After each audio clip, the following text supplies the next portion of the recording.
బంగారం, బ్యాంకులు, ఇతర ప్రైవేటు సంస్థల్లో ఉన్న విడిపించి కొనబడును. కొమ్మూరి గోల్డ్, ఆంధ్ర మరియు Telangana. Welcome to fight talk with Lalit Kumar. ఈరోజు మన అతిథి senior political analyst Madhusudan Reddy గారు. నమస్తే మధుసూదన్ రెడ్డి గారు. నమస్తే. ఏమిటి ఈ 6-7 నెలల కూటమి ప్రభుత్వ పాలన ఎలా ఉందని మీరు అనుకుంటున్నారు? ప్రజలు ఎర్రి పుష్పాలైతే పాలకుడు ఎలాగైనా ఆడిస్తాడు.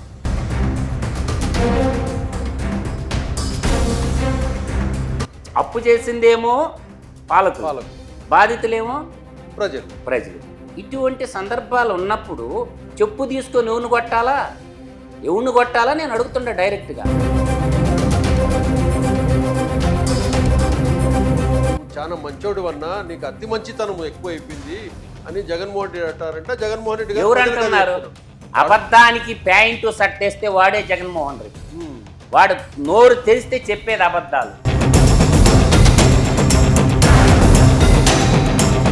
లేపాక్కి సెజ్ తీసుకుంటే 8,884 ఎకరాల కుంభకోణం నేషనల్ బ్యాంకుల్లో పెట్టేసి ఆడా నాకేశారు. తర్వాత నిజాంపట్నం పోర్టు 28,000 ఎకరాల భూములు ఎవరమ్మ మొగుడు సొమ్మని దోచుకున్నారా మీరంతానా? నిమ్మగడ్డ ప్రసాద్, రసల్ ఆల్కైమా.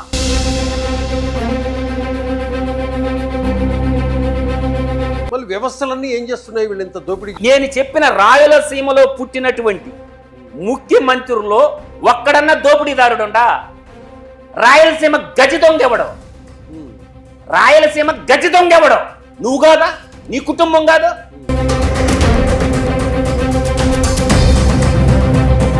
దేశంలో ఈ రాజకీయాలు చూసి, కులాల మధ్య ఈ వ్యత్యాసాలు, ఈ పొల్యూషన్, ఇవన్నీ చూసి కొన్ని కుటుంబాలు ఈ దేశం మాకొద్దు అని చెప్పేసి వెళ్ళిపోతున్నారు. దేశాన్ని దోపిడీ చేసిన ప్రతి కుటుంబం నా కొడుకును వదలను రాసి పెట్టుకున్న లలిత్ గారు, ఈ దేశం కోసం ఎందాకైనా నడుస్తా. ఎందుకంటే ఈ దేశ సంపద లూటీ చేసిన లప్పుట్టుగా లిస్ట్ అంతా మా దగ్గర ఉంది. ఎంత సంపాదించుకుంటారా? ఎన్ని లక్షల కోట్లు లూటీ చేస్తారా? అందరూ వదిలేద్దామంట లలిత్ గారు. మీకోసం స్వతంత్రం తెచ్చింది, మాన ప్రాణాలు త్యాగం పెట్టి ఈ దేశం కోసం స్వతంత్రం తెచ్చింది ఒక లఫుట్టా కొడకల కోసమా? ఇవాళ 10,000 రూపాయల ఉద్యోగం కోసం, 20,000 ఉద్యోగం కోసం, 30,000 ఉద్యోగం కోసం అడుక్కుంటుంది యువత.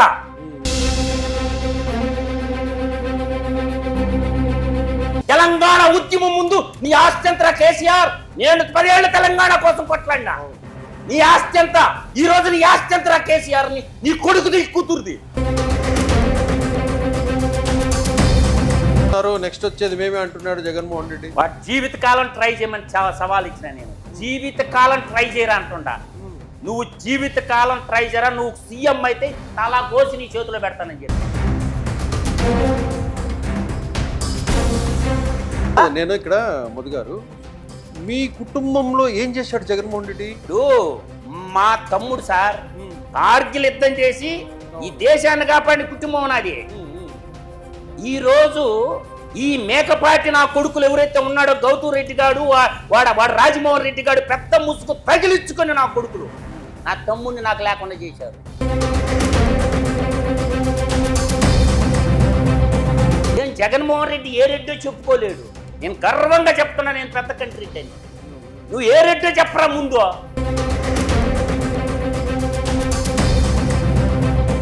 ఏంటి, ఎలా ఉన్నారు? బాగానే ఉంది. ఏమిటి ఈ 6-7 నెలల కూటమి ప్రభుత్వ పాలన ఎలా ఉందని మీరు అనుకుంటున్నారు? సరైన దిశగానే అడుగులేస్తా ఉన్నారు. చేసిన అరాచకాన్ని సరిదిద్దాలి కాబట్టి ఎవరికైనా కొంత టైం పట్టద్దు. గత పాలనకి ఇప్పుడున్న జరుగుతున్న పాలనకి చాలా వ్యత్యాసం ఉంది. ఒకవైపు ఏంటంటే చేసిన అరాచకాలన్నీ సరిదిద్దుకుంటూ పాలనని గాడిలో పెట్టాలా, ఇచ్చిన హామీలు నెరవేర్చాలి. అందువల్ల ఏంటంటే ఇప్పుడు స్పీడ్ అందుకున్నది. రేపు జనవరి తర్వాత ఇంకా బాగా స్పీడ్ అందుకుంటుంది.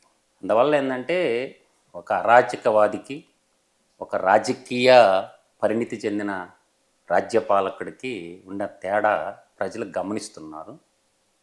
అందువల్ల ఏంటంటే పరిపాలన అనేది అంచనా వేయాలంటే అట్లీస్ట్ ఏ ప్రభుత్వానికైనా ఒక 18 నెలలు సమయం తర్వాత అర్థమవుతుంది మంచి చెడులని.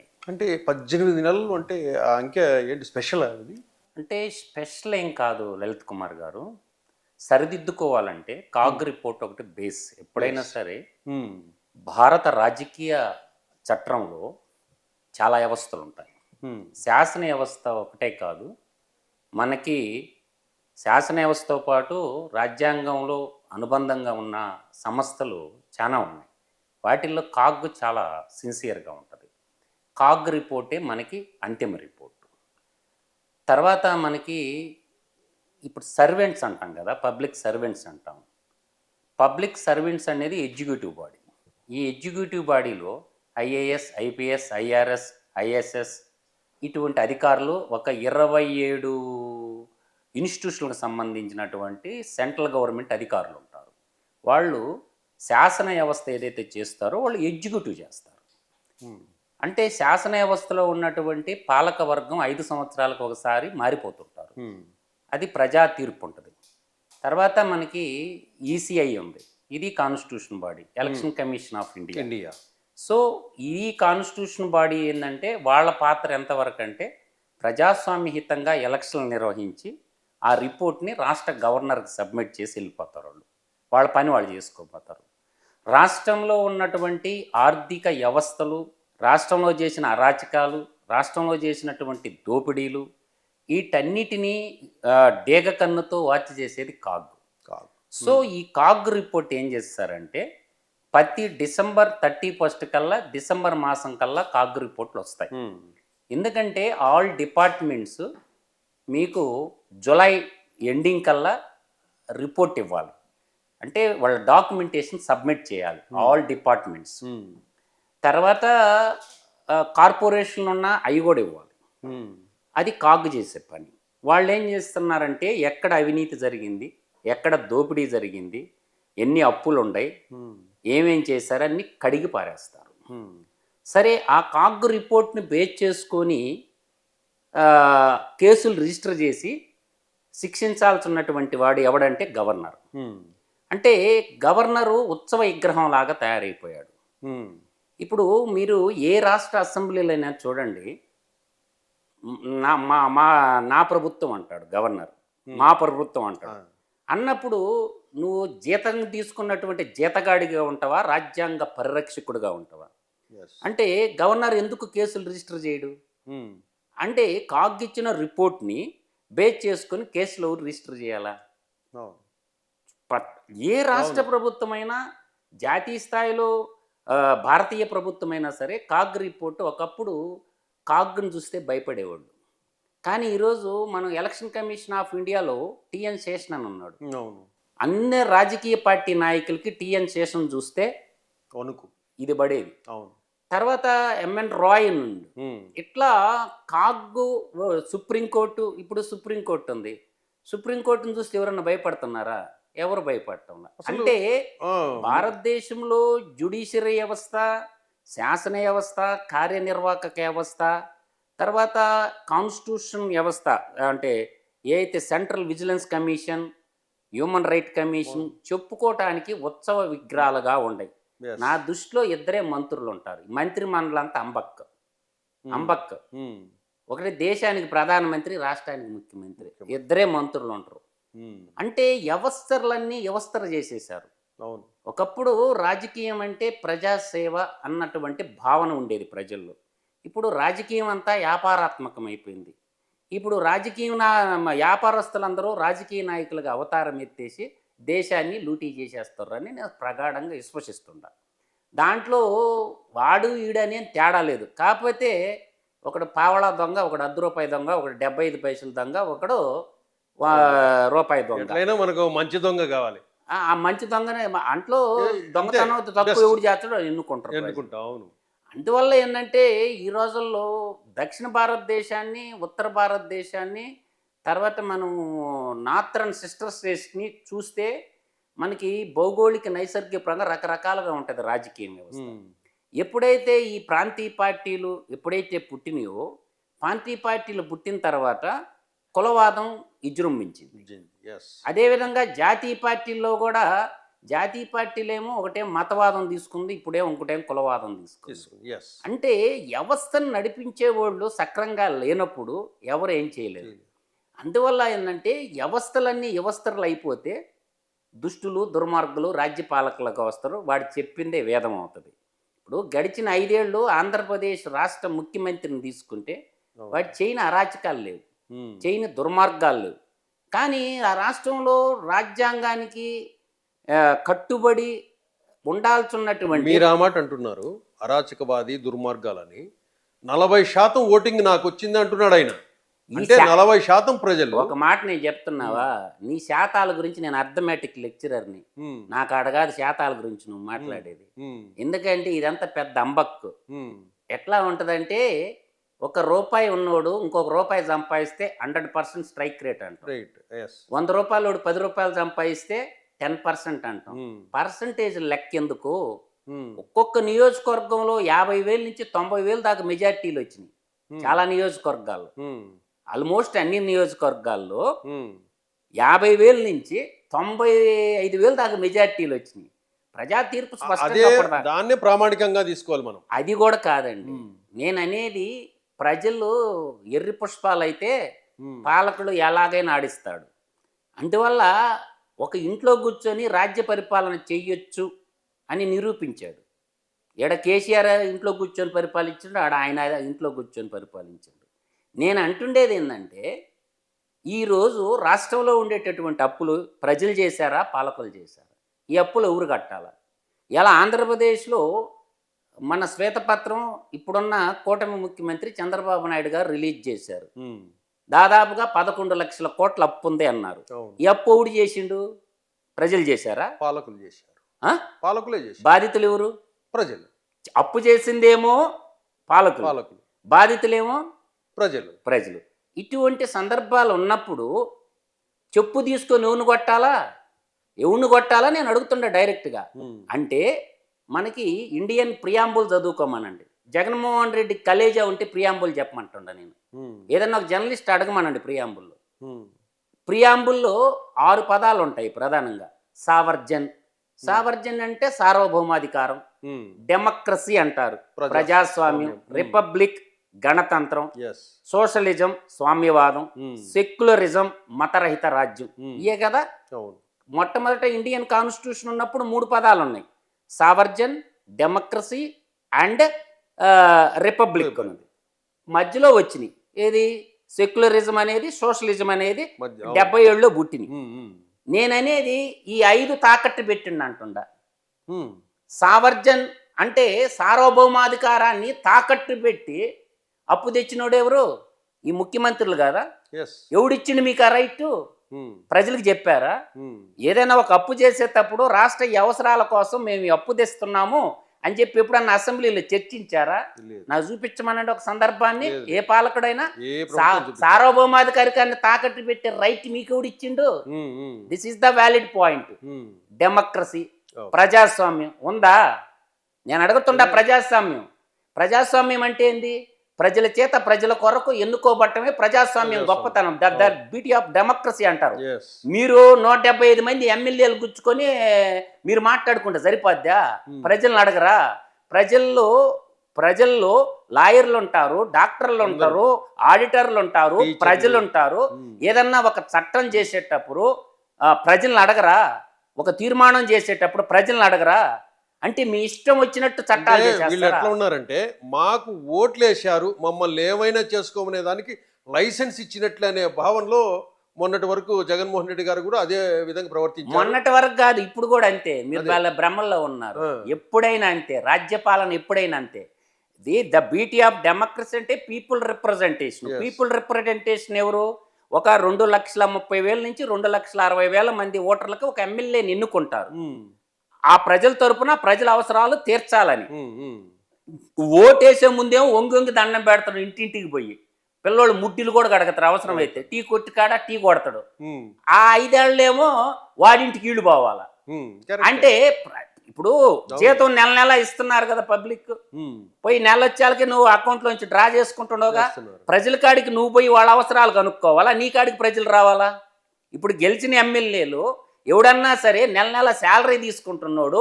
ఆ గ్రామాలకు పోయి గ్రామ సభ పెట్టి మీ ఊరు గ్రామాల అవసరాలు ఏమన్నా ఒక్కడన్నా అడుగుతుండా? ఒకటి పేరు నాకు చెప్పండి, ఒకటి పేరు నాకు చెప్పమని అంటుండా. అంటే నెలొచ్చాలకే 5 లక్షలు అన్ని అంటే శాలరీ కాకుండా అలవెన్సెస్ అన్ని కలిపి అన్ని. ఆ 5 లక్షలు నాకేస్తుండగా ప్రజా సొమ్ము 60 లక్షలు సంవత్సరానికి వేసుకుంటే 5 సంవత్సరాల్లో 3 కోట్ల రూపాయలు ప్రజల సొమ్ము నువ్వు నాకేస్తుండగా. అంటే ఎమ్మెల్యేలందరూ సామంతరాజులుగా, ముఖ్యమంత్రి ఏమో రాజ్యానికి అధినేతగా. యాక్చువల్గా ఏంటంటే పబ్లిక్ సర్వెంట్ల కింద వస్తారు. పబ్లిక్ సర్వెంట్స్ అంటే ఏంటి? ప్రజలకు సేవకులుగా ఉండాలి, ప్రజల్ని బానిసలుగా చేసుకుంటున్నారు. ఇప్పుడు పోలీసు వాళ్ళు ఏమంటున్నారు? పోలీస్ స్టేషన్కి అడిగిపోతే మీ రోట్లేసిన గెలిపించినటువంటి మీ ఎమ్మెల్యేనే చెప్తుండేది చేయమని.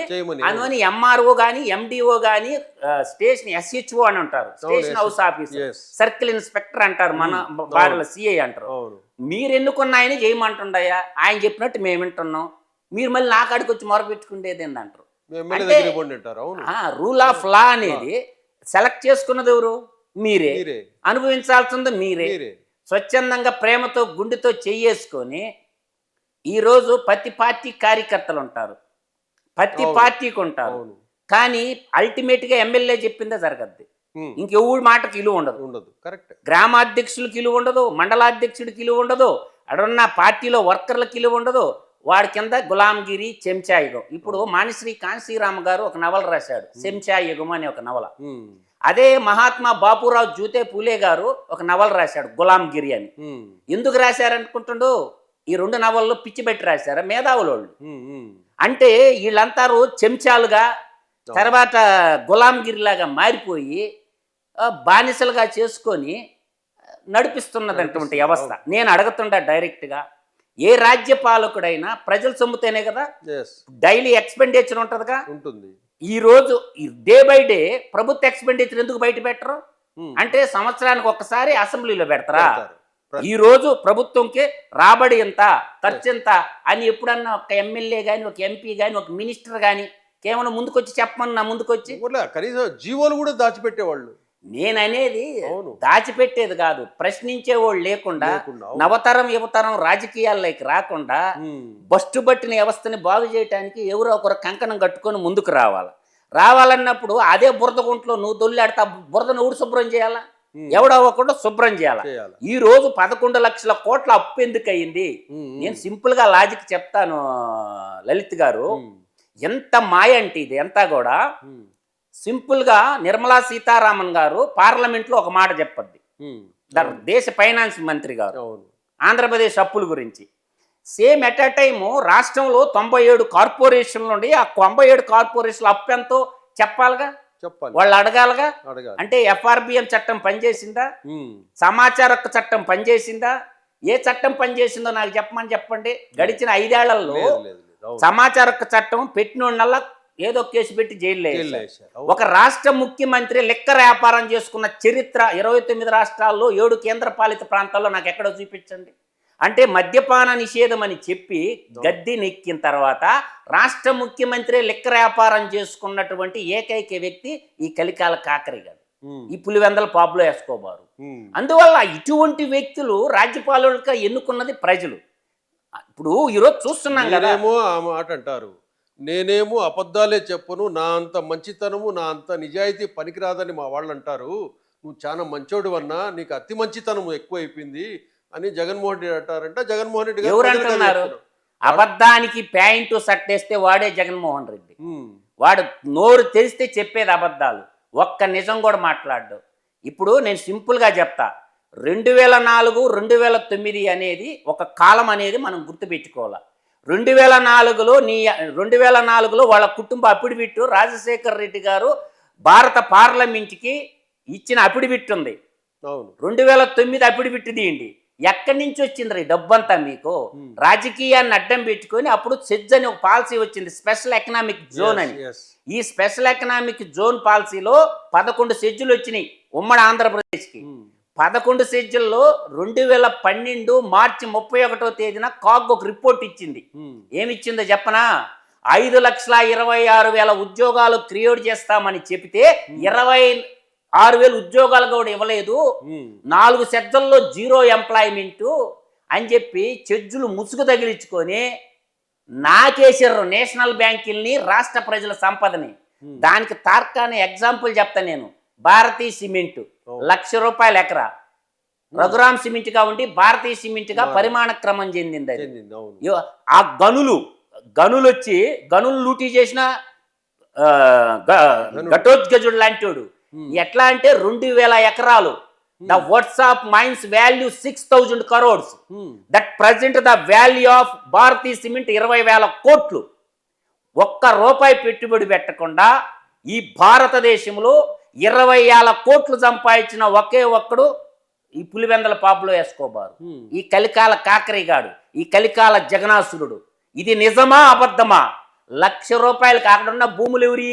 ఎస్సీలు, ఎస్టీలు, బీసీలు భూములు. తండ్రి అధికారాన్ని అడ్డం పెట్టుకొని ఒక్క భారతీయ సిమెంట్ గురించే చెప్పాను నేను. లేపాక్కి సెజ్జు తీసుకుంటే 8,884 ఎకరాల కుంభకోణం నేషనల్ బ్యాంకుల్లో పెట్టేసి ఆడా నాకేశారు.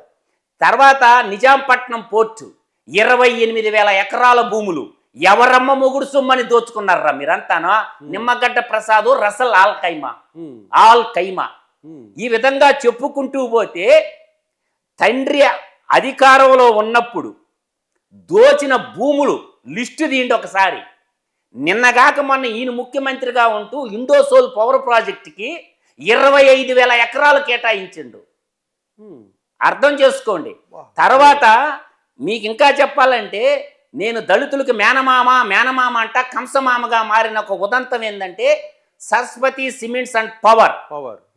ఈ సరస్వతి భూములన్నీ ఎస్సీలు, ఎస్టీలు, లంబాడీలు, మాదిగ కమ్యూనిటీ ఉన్నటువంటి దాచేపల్లి మండలంలో ఎక్కడో నువ్వు బెంగళూరులో సండూరు పవర్ ప్రాజెక్టులో 5 మెగావాట్ల పవర్ ప్రాజెక్టు పెట్టుకున్నాడు. ఏడ భూములు ఎట్టొచ్చినాయి నీకు?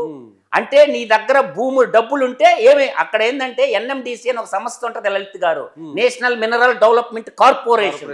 వాళ్ళ కానించి రిపోర్ట్ కొట్టేసి దానికి ఎంత కష్టంలో మినరల్స్ ఉన్నాయని తెలుసుకొని 1,00,000కి, 2,00,000కి, 3,00,000కి అట్ట 8 లక్షల దాకా పేద ప్రజల్ని మోసం చేసి ఇంటికి ఒక ఉద్యోగం ఇస్తామని చెప్పి అసలు సరస్వతి సిమెంట్ అనే బ్యాగ్ ఉందా ఉభయ రాష్ట్రాల్లో? పవర్ ఉందా? లేని పవర్ ప్లాంట్ కి కృష్ణానదిలో నీళ్లు ఆపు టీఎంసీ కేటాయించుకున్నాడు. అంటే ఇది దోపిడీ అవుపాళ్ళ. అంటే తండ్రే కూతుర్ని అనుభవించినట్టు అన్నమాట. రాష్ట్ర పాలకుడే 1,559 ఎకరాల భూములు కొట్టేస్తే భూసేకరణ చట్టం ఏం చెప్తాను నేను అంటుండా. ఎందుకు రద్దు చేశారు? 50 కుటుంబానికి 54 ఎకరాల మించి ఉండకూడదు అన్నారు. ఈ సెజ్జు పాలసీ అంతా కూడా స్పెషల్ ఎకనామిక్ జోన్ పాలసీ అంతా నయా భూస్వామి వ్యవస్థకి రూపశిల్పం అన్నమాట. ఇవాళ ఏం చేశారంటే సెజ్జులు ముసుగు, ఫ్యాక్టరీలు ముసుగు తగిలించుకొని భూములు కొట్టేయటం. ఇవాళ గొప్ప నాయకుడు రాయలసీమ నుంచి దామోదరం సంజీవి గారు. మొట్టమొదట ఉమ్మడి రాష్ట్రానికి ముఖ్యమంత్రి ఎవరు? నీలం సంజీవ్ రెడ్డి. ఉమ్మడి రాష్ట్రానికి ఆంధ్ర రాష్ట్రానికి ఉమ్మడి రాష్ట్రంలో మొట్టమొదటి ముఖ్యమంత్రి అనంతపురం జిల్లా వాసి నీలం సంజీవ్ రెడ్డి. దానికంటే ఆంధ్ర రాష్ట్రానికి ముఖ్యమంత్రి ఎవరు? టంగుటూరు ప్రకాశం పంతులు గారు. ఏమన్నా సంపాదించుకున్నాడా? దాని తర్వాత బెజవాడ గోపాల్ రెడ్డి గారు. వాళ్ళిద్దరు అయిన తర్వాత నీలం సంజీవ్ రెడ్డి అనంతపురం జిల్లా నుంచి 1960లో మళ్ళీ ముఖ్యమంత్రి అయ్యాడు. పెదపాడు అనే గ్రామంలో పుట్టిన దామోదరం సంజీవి అనే ఒక దళిత నాయకుడు బాగా చదువుకొని ముఖ్యమంత్రిగా ఉంటే ఆ రోజు ఆయన 6 లక్షల ఎకరాల భూమిని పంపిణీ చేశాడు. తెలంగాణలో కానీ ఎస్సీ, ఎస్టీ, బీసీ మైనారిటీలకి 6 లక్షల ఎకరాల భూములు పంచిన మహోన్నతుడు దామోదరం సంజీవే గారు. ఆయన రాయలసీమ. అగైన్ మళ్ళీ ముఖ్యమంత్రి అయింది ఎవరు? రాయలసీమ నుంచి నీలం సంజీవ్ రెడ్డి గారు అయ్యారు. అదే రాయలసీమ నుంచి కోట్ల విజయభాస్కర్ రెడ్డి 2 సార్లు ముఖ్యమంత్రి అయ్యాడు. అదే రాయలసీమ చిత్తూరు జిల్లా నుంచి మీకు ఇప్పుడున్నటువంటి నారా చంద్రబాబు నాయుడు గారి, నల్లారి కిరణ్ కుమార్ రెడ్డి గారు కానీ ముఖ్యమంత్రిగా చేసినారు. నేను చెప్పిన రాయలసీమలో పుట్టినటువంటి ముఖ్యమంత్రుల్లో ఒక్కడన్నా దోపిడీదారుడుండా? రాయలసీమ గజి దొంగెవడో? రాయలసీమ గజి దొంగెవడో? నువ్వు కాదా? నీ కుటుంబం కాదు? ఎవడు చెప్తున్నా కాకల బుల్ స్టోరీలు? నీకు రాజకీయమే పెద్ద వ్యాపారం. మళ్ళీ వ్యవస్థలన్నీ ఏం చేస్తున్నాయి వీళ్ళు ఇంత దోపిడీ? అందువల్ల నేను అంటుండేది ఏంటంటే చాణక్య అర్ధనీతి తెలిసి ఉండాల. చాణక్య రాజనీతి మనకు కానీ తెలిస్తే చాణక్యుడు ఎప్పుడో చెప్పాడు, నిన్ను కాపాడుతుండేది ఎవరో? కేంద్రంలో ఉన్న నిర్మలా సీతారామన్ గారు చెప్పాడు మోడీ గారికి దత్తపుత్రుడు అని. మాట్లాడింది ఎవరు? దేశ ఫైనాన్స్ మంత్రి నిర్మలా సీతారామన్ గారు చెప్పారు మోడీ గారికి దత్తపుత్రుడు అని. అందువల్ల ఈ రోజు చెరబట్టిర్రు అన్ని వ్యవస్థల్ని. ఈ రోజు ఈ 11 సిబిఐ కేసులు, 9 ఈడీ కేసుల్లో ఏమన్నా ముద్దాయిగా ఉన్నటువంటి వ్యక్తి 11 సంవత్సరాల నుంచి బయట తిరుగుతుండంటే హౌ ఇట్ ఈస్ పాసిబుల్? ఇదే ప్రజలంతా ఏం చేస్తున్నారు? ఇదే ప్రజలకేం ప్రజలు కాదండి, న్యాయ వ్యవస్థ సక్రమంగా లేనన్ని రోజులు, ఎవడు ఏం చేయలేడు. భారతదేశంలో న్యాయము ఎత్తుక్కోవాల్సి వస్తుంది. ఇది సిజేఐ గారికి అర్థం కావటంలా. ఏం చేయాలంటే ఎప్పుడైతే పాలనా వ్యవస్థ అనేది పట్టుదప్పుతో, మీరు అందరూ అనుకుంటారు, చాలా మంది ఏమంటారంటే సిబిఐ స్వతంత్ర దర్యాప్తు కానే కాదు. చాలా మంది తప్పుదావ పట్టిస్తారు ప్రజల్ని, సమాజాన్ని. CBI central bureau of investigation అనేది కేంద్ర హోంశాఖ కింద ఉంటది. ఎన్ఫోర్స్మెంట్ డైరెక్టరేట్ అనేది, ఈడీ అనేది కేంద్ర ఫైనాన్స్ మంత్రి కింద ఉంటది. అవి స్వతంత్ర సంస్థలు కాదు. వాళ్ళు ఉసుకోమంటే ఉసుకో, కూర్చోమంటే కూర్చో. నేను మొట్టమొదటి నుంచి మొత్తుకుంటుండా, ఈ రాజ్యాన్ని పరిరక్షించాలా, భారతదేశాన్ని సరైన దారిలో పెట్టాలంటే రాష్ట్రంలో ఉన్న కేంద్ర స్థాయిలో సుప్రీంకోర్టు కిందకి ED, CBI, election commission of India, CAG, central vigilance commission, ఈ యూనియన్ పబ్లిక్ సర్వీస్ కమిషను, ఇవన్నీ సుప్రీంకోర్టు కిందకి రావాలా. ఏదైనా రాష్ట్ర ప్రభుత్వంలో అవినీతి జరిగినప్పుడు వాళ్ళు ఒక లెటర్ పెట్టుకోవాలి ప్రభుత్వం, అమ్మా ఈ శాఖలో అవినీతి జరిగిందని చీఫ్ జస్టిస్ ఆఫ్ ఇండియాకి ఒక లెటర్ పెడితే వాళ్ళు దర్యాప్తు సంస్థను ఆదేశిస్తే వాళ్ళ మీద ఇంకా ప్రెజర్ ఉండదు. వాళ్ళపై దర్యాప్తు చేస్తారు, సుప్రీంకోర్టు సిజేఐ గారికి ఇస్తారు, అయిపోద్ది సినిమా. అంటే పనిచేసే వ్యవస్థలన్నీ ఇలా కాలి కింద పెట్టుకొని ప్రధానమంత్రి కింద, రాష్ట్ర ముఖ్యమంత్రి కింద, ఇప్పుడు దేశ స్థాయిలో అదే విధంగా రాష్ట్ర స్థాయిలో ఉంటుంది. సిఐడి కానీ, ఏసీపీ కానీ, తర్వాత మీకు విజిలెన్స్ కానీ, స్టేట్ విజిలెన్స్ కానీ, తర్వాత ఇన్కమ్ ట్యాక్స్ ఉంది, ఇన్కమ్ ట్యాక్స్ డిపార్ట్మెంట్ ఉంది. నేను ఒకటి అడుగుతుండా, ఎలక్షన్ కమిషన్ ఆఫ్ ఇండియా అఫిడవిట్లు తీసుకున్నారుగా, స్వచ్ఛందంగా ఏ రోజైనా ఇన్కమ్ ట్యాక్స్ డిపార్ట్మెంట్ కి ఒక్క అఫిడవిట్ మీద ఎంక్వైరీ చేయించిందా? ఎవరన్నా కంప్లైంట్ చేస్తే గానీ ఎంక్వైరీ చెప్పారా? పోనీ వాళ్ళు చేయటంలా. మీకు ఇంకా రహస్యం చెప్తా, వాళ్ళకి ఇచ్చిన అఫిడవిట్టే కాదు, ప్రతి అఫిడవిట్ స్పీకర్ దగ్గర ఉంటది. రాష్ట్ర శాసనసభలో స్పీకర్ కాడ ఉంటది, కేంద్రంలో స్పీకర్ కాడ ఉంటది. రాష్ట్రపతి అధికారాలు కానీ, గవర్నర్ అధికారాలు కానీ సేమ్ గా ఉంటాయి. ఆర్టికల్ 32 కింద సుప్రీంకోర్టు పనిచేస్తుంది, ఆర్టికల్ 226 కింద రాష్ట్ర హైకోర్టు పనిచేస్తుంది. ఎవరికి చెప్తారు ఈ కబుర్లన్నీ? అందువల్ల నేననేది ఏంటంటే, ఇప్పుడు ఆ అఫిడవిట్లు ఏదైతే స్పీకరు, ఇప్పుడు ఆంధ్రప్రదేశ్లో 175 మంది ఎమ్మెల్యేలు ఉన్నారు కదా, ఆ అఫిడవిట్ల మీద ఇన్కమ్ ట్యాక్స్ డిపార్ట్మెంట్ ఎంక్వైరీ చేయ, ఎక్కడెక్కడ ఉండే ఈ నిజమా అబద్ధం అని ఎంక్వైరీకి ఆదేశించిండు మన స్పీకరా? పోనీ తెలంగాణలో స్పీకర్ ఆదేశించిండా? లోక్సభలో స్పీకర్ ఆదేశించిండా? ఎవరు ఆదేశించాలా? నేను ఇచ్చినా ఏదో ఒకటి, దాని మీద ఎంక్వైరీ ఎవరు చేయాలా? ఆ సంబంధించిన శాఖలు చెయ్యాలా, ఇది నిజమా అబద్ధం అని చెప్పి. ఇన్కమ్ ట్యాక్స్ డిపార్ట్మెంట్ ఎంప్లాయ్మెంట్ ఏరే, ఇప్పుడున్న ఎంప్లాయ్మెంట్ ని 10 రెట్లు పనిచేసిన పని ఉంది ఇన్కమ్ ట్యాక్స్ లో.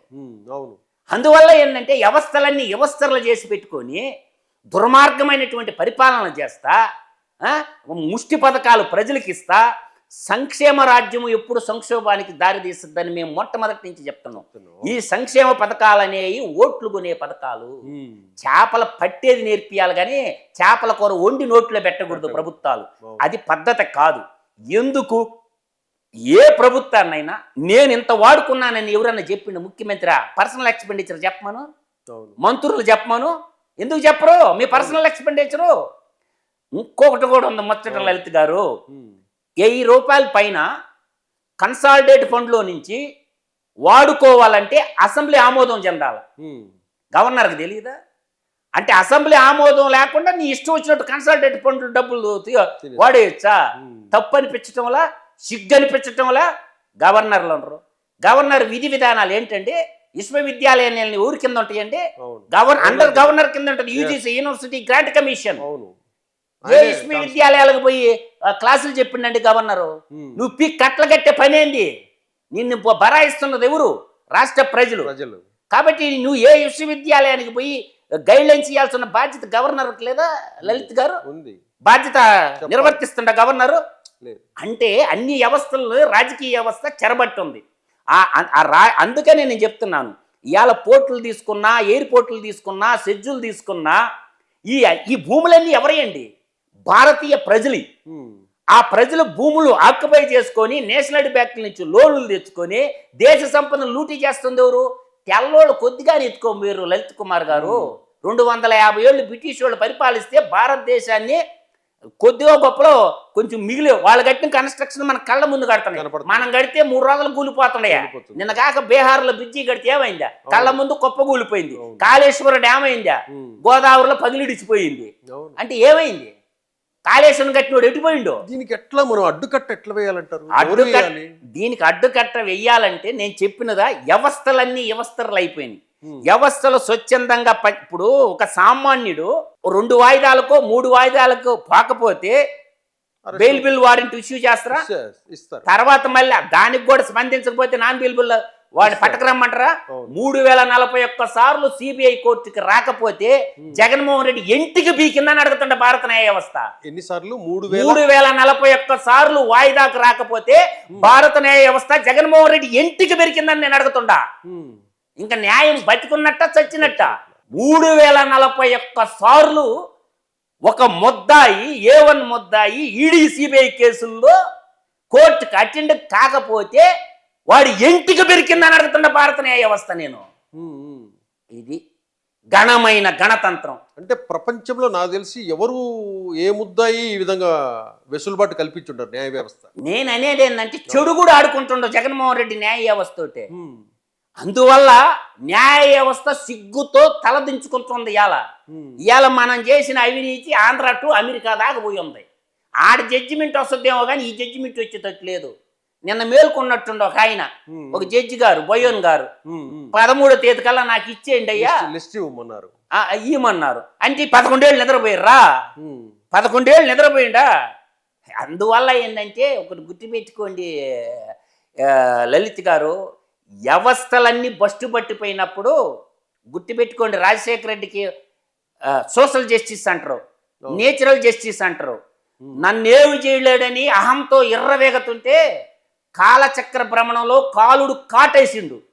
నిన్ను కేంద్ర ప్రభుత్వం నీ చేతిలో ఉందరా, రాష్ట్ర ప్రభుత్వం నువ్వు ఎట్టాడించమంటే అట్టాడిస్తారో, కాబట్టి నిన్ను ఏ కోర్టు ఏం చేయలేదు అని చెప్పి మహామేతగాన్ని నేచురల్ జస్టిస్ ప్రకృతి తొక్కి పాడేసింది. అందువల్ల నిన్ను ఎవడు చూడలేదు అనుకోబాకు. కాలం అనేది ఒకటి ఉంది, అదైనా పనిష్మెంట్ ఇస్తుంది. న్యాయమూర్తులు నిన్ను పనిష్మెంట్ చేయకపోబట్టు మహామేత కాస్త మహానేత చేసింది ఎవరు? అందువల్ల ఏంటంటే ఈ కాకల బుల్లు స్టోరీలు ఎవడికాడన్న చెప్పమన్ను.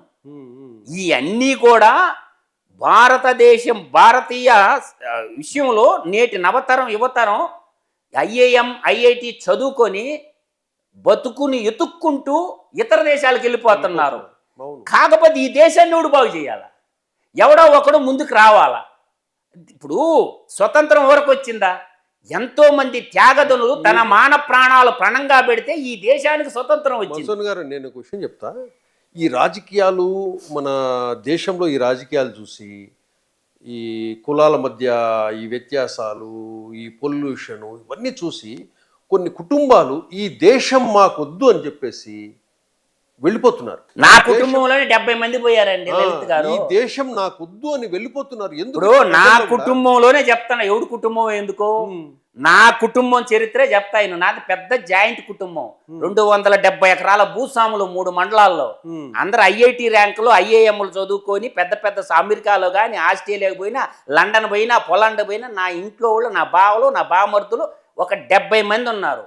నన్ను కూడా అంటుంటారు, నీకెందుకు బాబాయ్ ఏడా, ఎదవలతో నీకేం పని, నువ్వు కూడా వచ్చేయి అంటారు. ఒక మాట, నేను భరతమాత కన్నా ముద్దు బిడ్డని. నాకు సుభాష్ చంద్రబోస్ అంటే ప్రాణం. సుభాష్ చంద్రబోస్ ఆశయాలు బతికించడం కూడా సుభాష్ సేనని జై హింద్ సేవక్ ఆర్గనైజేషన్ నడిపిస్తుండ భారతదేశ వ్యాప్తంగా. ఎంత దాకా పోతావు నువ్వు చూస్తా. కాబట్టి ఎవడు చూడలేదనుకుంటేట రిటైర్డ్ మిలిటరీ వాళ్ళందరినీ అడాప్ట్ చేసుకొని ఉండ, త్రివిధ దళాల్లో పనిచేసినటువంటి మిలిటరీలో పనిచేసిన వాళ్ళు అందరినీ కూడగట్టుండా. వీళ్ళకి దెబ్బ కొడతా ఒక రోజు, కొట్టిన రోజు వాడు అబ్బో కూడా కాపాడలేడు. మా జై హింద్ సేవక్ ఆర్గనైజేషన్ దేగ కళ్ళతో కాపలా చేస్తే ఒక మినీ సైన్యాన్ని తయారు చేస్తుండే ఈ దేశం కోసం. జై హింద్ సేవక్ ఆర్గనైజేషన్. అందువల్ల ఏంటంటే మా సుభాష్ సేన కొట్టే దెబ్బ వాడి అబ్బలో పడాలి. ఈ దేశాన్ని దోపిడీ చేసిన ప్రతి కుటుంబం నా కొడుకును వదలను.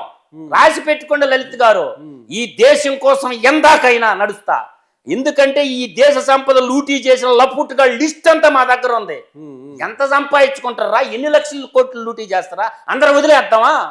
వదిలేద్దామంట లలిత్ గారు. ఎవరో ఒకరు మీకోసం ఆ స్వతంత్రం తెచ్చింది. అవును. మన ప్రాణాలు త్యాగం పెట్టి ఈ దేశం కోసం స్వతంత్రం తెచ్చింది ఒక లఫుట్నా కొడకల కోసమా? ఇవాళ 10,000 రూపాయల ఉద్యోగం కోసం, 20,000 ఉద్యోగం కోసం, 30,000 ఉద్యోగం కోసం అడుక్కుంటుంది యువత. ఏం చెయ్యాలి మేము? ఎంతమంది ఇళ్ళు? తెలంగాణ ఉద్యమం ముందు నీ ఆస్తి ఎంత కేసీఆర్?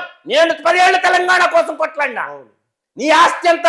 ఈ రోజు నీ ఆస్తి ఎంత కేసీఆర్? నీ కొడుకుది కూతురుది యారతం ప్రతి వాడిని. ఇవాళ జగన్మోహన్ రెడ్డి ఆస్తి ఎంత? 2004 ఈ రోజు జగన్మోహన్ రెడ్డి ఆస్తి ఎంత? ఎక్కడి నుంచి వచ్చింది ఈ డబ్బంతా మీకు?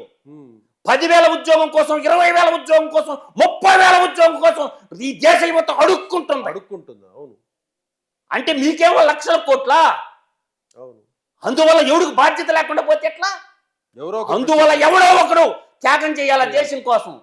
అందువల్ల సుభాష్ సేన డేగ కన్నుతో పహరా కాస్తున్నాం మేము. సుభాష్ సేన మీకు జనసేన, తర్వాత రాష్ట్రీయ స్వయం సేవక్, RSS, బజరంగ దళ్, హిందూ వాహిని, ఇట రకరకాల గ్రూపులు ఉన్నట్టు ఈ దేశభక్తులైన ఈ దేశం కోసం త్యాగధనులు త్రివిధ దళాల్లో పనిచేసినటువంటి వాళ్ళు ఉన్నారు. సిద్ధంగా బ్యూరోక్రాట్లు. అంటే ప్రజలు కూడా చేరొచ్చా మీ సేనలో? దీనికి చాలా ప్రిన్సిపల్స్ ఉంటాయి. దీని వెనక చాలా పెద్ద నెట్వర్క్ ఉంది. ఈ దేశభక్త దీనికున్న క్రైటీరియా దేశభక్తుల అయితేనే దీంట్లో తీసుకుంటున్నాం. ఎందుకంటే ఈ దొంగలు ప్రవీణ్ ప్రకాష్ అనే IAS ఒక లఫుట్ గాడు దోచిన డబ్బులు ఎంత? బైజూస్ కంటెంట్ లో 700 కోట్లు లూటీ జరిగింది. బొత్స సత్యనారాయణ కుటుంబము సత్య డిస్టిలరీస్ అని పెట్టి 10 లక్షలకి ఎకరా భూమికి మంత్రిగా ఉండి భూమిని ఎలా కేటాయించుకుంటాడు? ఏ సిబిఐ పనిచేస్తుందా? ఈడీ పనిచేస్తుందా? బొత్స సత్యనారాయణ కుటుంబం దోపిడీ ఎంత? టి సుబ్రహ్మరెడ్డి దోపిడీ ఎంత? ఎవరికి తెలియదు ఈ భోగోతాలన్నీ. అదాని దోపిడీ ఎంత? ఇవాళ ఎక్కడో గుజరాత్ నుంచి వచ్చి కృష్ణపట్నం పోర్టు లాగేసుకున్నాడు, గంగవరం పోర్టు లాగేసుకున్నాడు. ఇవాళ ఏటు విజయసాయి రెడ్డి కాకినాడ సెజ్జు కాకినాడ పోర్టుని కబలించేసిండు. ఈ దొంగలను వదలాలా? ఈ దొంగలను వదలాలని అంటున్నాను నేను. దేశ సంపదను లూటీ చేసిన వాళ్ళు ఎంతమంది ఉంటారు? కౌంటబుల్ మెంబర్స్ ఏళ్ల మీద లెక్కెట్టొచ్చు. పెద్ద మనిషి అయిపోతారా? ధర్మాన ప్రసాదరావు దోచిన సంపద ఎంత? అంటే రాజకీయాన్ని పెట్టుకొని, కులాన్ని అడ్డం పెట్టుకొని ఎంత సొమ్ము దోచేస్తారో లలిత్ గారు. ఎవరు మాట్లాడకూడదా? మాట్లాడితే ఏమవుద్దంట? నాకు కూడా చెప్తాడు, రా అంటా నేను ఎవరినైనా సరే. నేను ఈ దేశ భరతమాత గడ్డ కన్నా పులి బిడ్డను రా అని చెప్తా నేను. పుట్టేది ఒక రోజు, చచ్చేది ఒక రోజు లలిత్ గారు. ఈ ప్రాణం ఉంటే ఎంత, ఊడితే ఎంత. ఏదో ఒక రోజు చచ్చిపోతాం, కాలగర్భంలో కలిసిపోతాం. అందువల్ల ఏంటంటే నా కన్న తల్లి నాకు జన్మనిచ్చింది, నా నేల తల్లి నాకు పెంచి పోషిస్తుంది. ఏదో ఒక రోజు భూగర్భంలో కలిసిపోవాల్సి ఉంది. ఈ సమిధులు అయిపోయేదానికి మధ్యలో కొంత రోజు నాటక రంగం నా జీవితం. ఏదో ఒక రోజు కలిసిపోతాం. రాజులు పోయిర్రు, రాజ్యాలు పోయిర్రు, మీరెంత నేను అడుగుతుండా? ఏం నిజాం నవాబు రాజు చివరికి ప్రజలు తగలెట్టాల్సి వచ్చింది నిజాం నవాబుని సందాలు వేసుకొని. ఎవడు చెప్పడు ఈ కాకపంపుల్ స్టోరీలా? అందువల్ల XYZ కాదు కావాల్సింది, దేశభక్తులు కావాలా. పుచ్చలపల్లి సుందరరామరెడ్డి గారి గురించి తెలుసుకోండి. ఆ గడ్డలో పుట్టినోడే నేను, సింహపూరి గడ్డ మీద పుట్టినా నేను. పుచ్చలపల్లి సుందరరామరెడ్డి తన జీవితాన్ని పణంగా పెట్టి దేశ స్వతంత్రోద్యమంలో పాల్గొన్నాడు, అన్నిట్లో పాల్గొన్నాడు పుచ్చలపల్లి సుందరరామరెడ్డి గారు. అంతకాడి గొప్పోళ్ళ ఏంది ఇళ్ళంతా.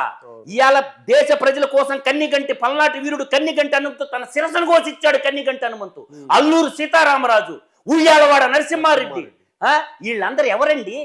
దేనికోసం పనిచేశారు? ఈ దేశ పౌరుల కోసం పనిచేశారు. అటువంటి వాళ్ళని మర్చిపోయి ఇవాళ టంగుటూరు ప్రకాశం పంతులు గారు ఇటువంటి వాళ్ళందరినీ మర్చిపోయి బతుకుతా ఉంటే డోలు కొట్టుకుని భజన చేయాలా? ఎవడికి భజన చేయాలి? నేను ఎవడికి ఉడుకుని చేయాలా? అందువల్ల ఎవడో ఒకడు రంగంలోకి దిగి పని చేయాలి దేశం కోసం. ఉంటే ఉంటాం, ఊడితే ఓడతాం. అందువల్ల ఏంటంటే భయపడటంలోనే పట్టం ఉంటుంది. గుర్తుపెట్టుకుని, భయపడటంలోనే పట్టం ఉంటుంది. ఇలా వ్యవసాయం వ్యయం చేయటం, రైతు సాయం అడగటం. వ్యవసాయం అంటే వ్యయం చేయటం, సాయం అడగటం. ఏంద్ర మీ భూషణికి రాజకీయమా? అంటే ఈరోజు సింపుల్గా టెక్నాలజీని అవతల చైనా అనే దేశం మనకాడికి వెనక స్వతంత్రం సంపాదించుకున్నటువంటి చైనా దేశం ఎక్కడుంది? భారతదేశం ఎక్కడుంది? దీనికి కారకులు ఎవరు? మన పాలకులు కాదా అని నేను అడుగుతున్నా. ఈరోజు ఇవాళ కళ్ళంలో రైసు పండించినటువంటి రైతులు ఇవాళ ఇప్పుడు కొనేవాడు ఉంటాడు, ఎవడైతే ఉంటాడో ఏం కొనేటట్టు లేదు, ఏం తినేటట్టు లేదు, లచ్చులో లచ్చన్న ఈ లుచ్చాగాళ్ళ రాజ్యంలో అని పాడుకుంటాం పాట. ఇవాళ పండించిన రైతు ఎదురు చూస్తున్నాడు. అయిపోయిందా? కొనేటోడు డబ్బులు లేక ఎదురు చూస్తున్నాడు. మధ్య డలారీ వ్యవస్థ వేల కోట్లకి లక్షల కోట్లకు పడగలెత్తండి. అంటే వ్యవసాయ మంత్రులకు పట్టదు, టెక్నాలజీ మంత్రులకు పట్టదు. అంటే బిచ్చగాళం చేశారు ప్రజలు. వీళ్ళంతా అందరూ డబ్బు కోసమే చేస్తున్నారు కదా. ప్రతి ఒక్కరు నేను చెప్తున్నాను కదా లలిత్ గారు నేను చెప్తున్నాను కదా, విద్యని వ్యాపారీకరణం చేసింది ఎవరు? ఒరే మీ బతుకులకి చదువు కూడా చదివించలేరా? KG to PG దాకా ఉచితంగా మీకు ఆరోగ్యశ్రీ ఎందుకు పుట్టిందో చెప్పనా? కార్పొరేట్ హాస్పిటల్కు దోచి పెట్టడానికి పుట్టింది ఆరోగ్యశ్రీ అని. అంటే హాస్పిటల్ కూడా కట్టలేరా? హాస్పిటల్లో డాక్టర్లను తయారు చేసేసి వైద్యం కూడా ఉచితంగా అందించలేరా? విద్య వైద్యం అంతెందుకు లలిత్ గారు మంచినీళ్లు కొనే పరిస్థితికి తెచ్చారు. మంచినీళ్ళు కొననోడు కూడా నాకు చెప్పమనన్నా త్వరలో గాలిని కూడా కొనేస్తారు. తప్పదు. ఢిల్లీ పరిస్థితి ఏందా? వాయు కాలుష్యం అయిపోయింది, జల కాలుష్యం అయిపోయింది, జలాన్ని కలుషితం చేసింది. ఇప్పుడు బాగానే ఉంది, మీరు బాగా చెప్తున్నారు. ఇక్కడ మీలాంటి వాళ్ళు స్పందిస్తున్నారు.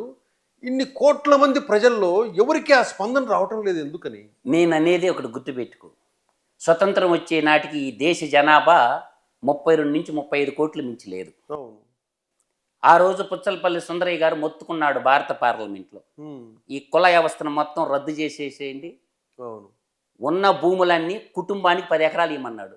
భార్య భర్త 2 పిల్లలు, కుటుంబానికి 10 ఎకరాలు 20 ఎకరాలు ఇచ్చేసేయండి, ఈక్వాలిటీ వచ్చేస్తుంది అన్నాడు. భారత పార్లమెంట్కి ఆ రోజుల్లో సైకిల్ మీద పోయినోడు పుచ్చలపల్లి సుందరరామరెడ్డి గారు. అర్థమవుతుందా?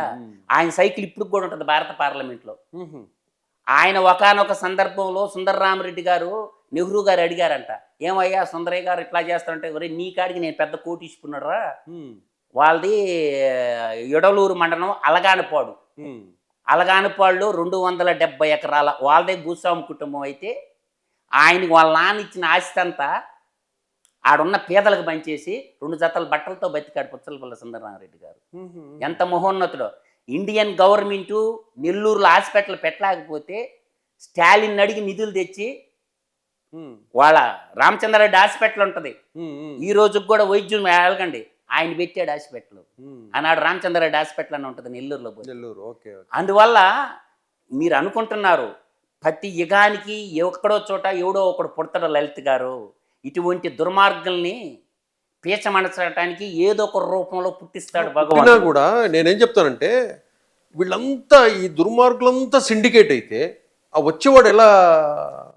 ఇప్పుడు వ్యాసుడు రాసిన వాల్మీకి రామాయణం చదవండి ఒకసారి. ఋషులు మునులు తపస్సు చేసుకుంటున్న వాళ్ళకి హింస పెడుతుంటే రాక్షస మోక ఈనాటి కథ కాదు. నాటి రామాయణం మొదలుకొని నేటి కలికాల జగనాసురుడు దాకా, పులివెందల పాబ్లో దాకా చరిత్ర చెప్తున్న నిజాలు చెప్తున్నా నేను. ఆ రోజు కూడా ఉన్నారు. ఒక సీతమ్మని కిడ్నాప్ చేస్తే ఏం చేసిండు రాముడు? కోతుల్ని ఎంబడ పెట్టుకొని పోయి ఏసి పాడేసిండు లంకా నగరాన్ని. సింహళ దేశం అది, సింహళ దేశం. రావణ బ్రహ్మకాడికి గొప్పడేంది కలికాల జగనాసురుడా. తర్వాత మహాభారతానికి వచ్చేసిరా, శ్రీకృష్ణ పరమాత్మ చెప్తాడు శిశుపాలుడికి, ఇది ధర్మం కాదు అంటాడు.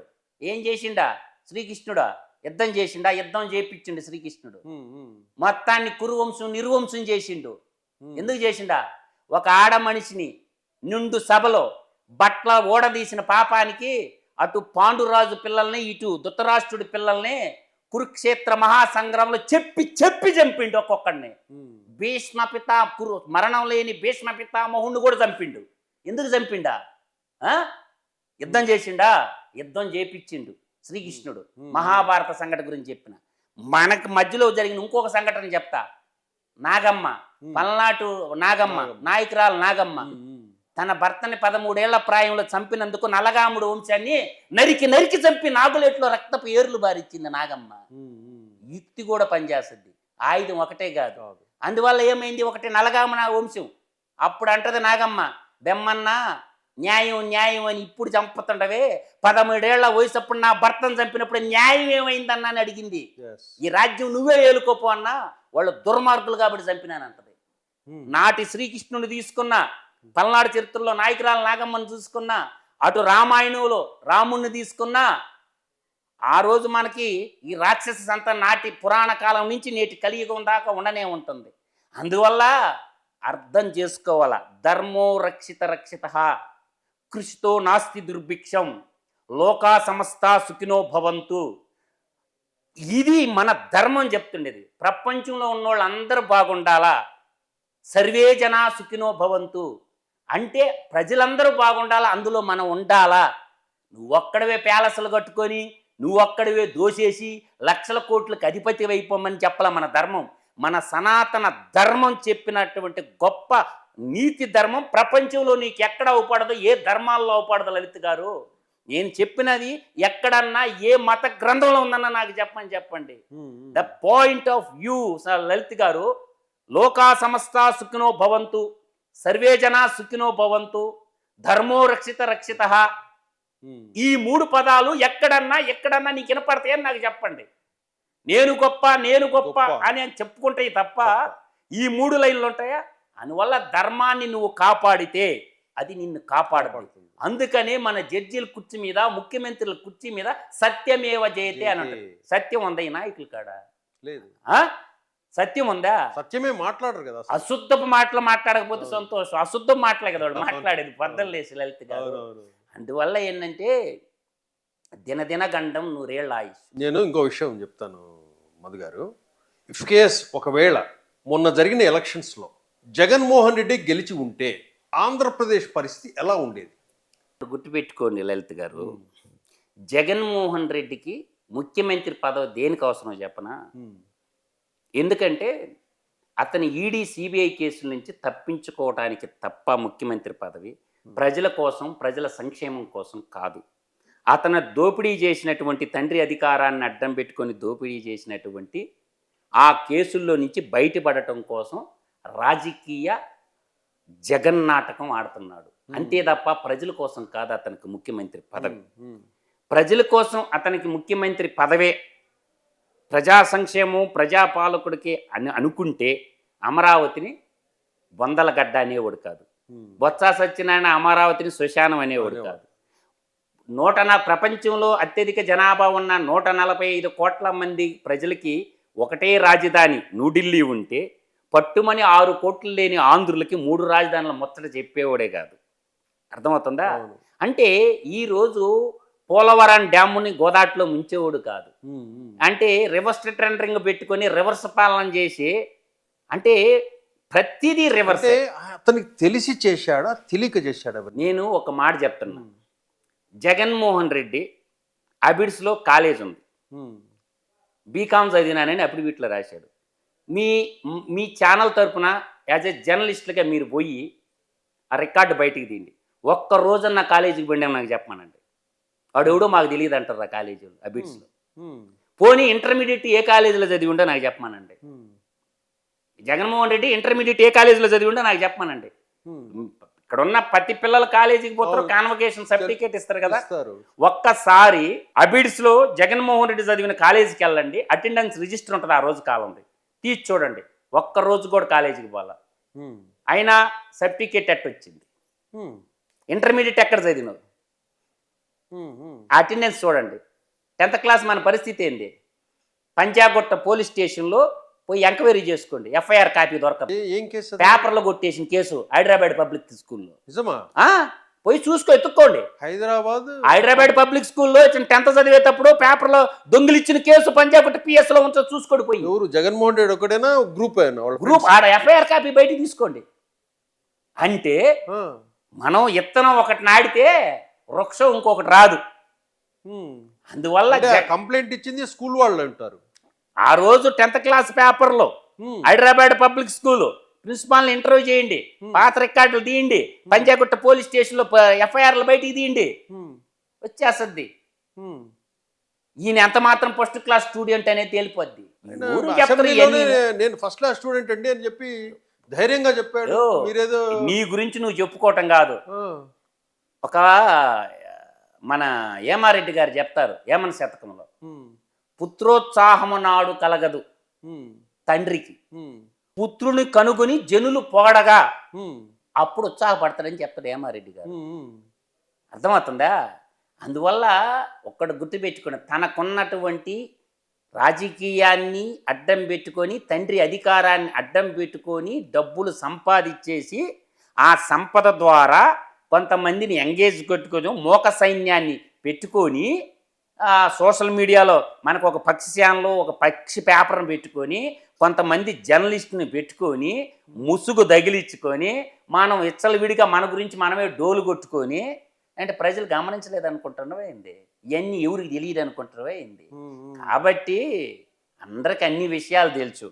మనకి సోషల్ మీడియాలో ఒక పోస్ట్ వచ్చిన మాటల, ఫేస్బుక్లో 4 వచ్చి, ట్విట్టర్లో, ఇన్స్టాగ్రామ్లో ఆడుకొని నువ్వు హీరో అనుకుంటుండవు. ప్రజలు మోసపోయారు. ఆ ప్రజలు మోసపోవడంలో పాత్ర కొన్ని వర్గాలది ఉంది. 2014-19 మధ్యలో ఇడిపోయిన రాష్ట్రానికి రాజధాని లేక, కూర్చుండేదానికి కుర్చీలు లేక, అప్పుడప్పుడికే అడుగులు వేసుకుంటూ ప్రణాళికలు వేసుకుంటున్నటువంటి లోటు బడ్జెట్తో ఉన్న రాష్ట్రాన్ని ఆయన పరిపాలన వైపు చూసుకొని దీన్ని ఎట్టో కూడా చేయాలని అప్పుడప్పుడే ప్రణాళికలు రచించుకోవడానికి 2.5 సంవత్సరం కాలాతీతం అయిపోయింది. ఆ 5 బయలు వచ్చింది. ఆ 2.5 సంవత్సరంలో ఏం చేసిండు? ఈ ప్రజల్లో తిరగసాగిండు, చెప్పాల్సిన అబద్ధాలన్నీ చెప్పిండు. అనే తినగా వేము తీయగా నుండు అంటారు కదా, వినగా అబద్ధాలన్నీ అనగా రాగము ఎత్తిసెల్లిండు అని మరి చెప్తారు కదా, మరి పెద్దవాళ్ళు ఎవరికి చెప్పారు ఇవన్నీ. ఆడ ఇషాన్ని ఎక్కిచ్చారు, నమ్మిర్రు. ఒక్క ఛాన్స్ అని అడుక్కుంటే ఊరూరు తిరిగే ఒక్క ఛాన్స్ ఇచ్చారు, ఇంకా నో మోర్ ఛాన్స్. లేదు, మీరు ఆ మాట అంటున్నారు, నెక్స్ట్ వచ్చేది మేమే అంటున్నాడు జగన్మోహన్ రెడ్డి. వాడు జీవితకాలం ట్రై చేయమని సవాల్ ఇచ్చిన నేను. జీవితకాలం ట్రై చేయరా అంటుండా. నువ్వు జీవితకాలం ట్రై చేయరా, నువ్వు సీఎం అయితే తలా కోసి నీ చేతిలో పెడతానని చెప్పా.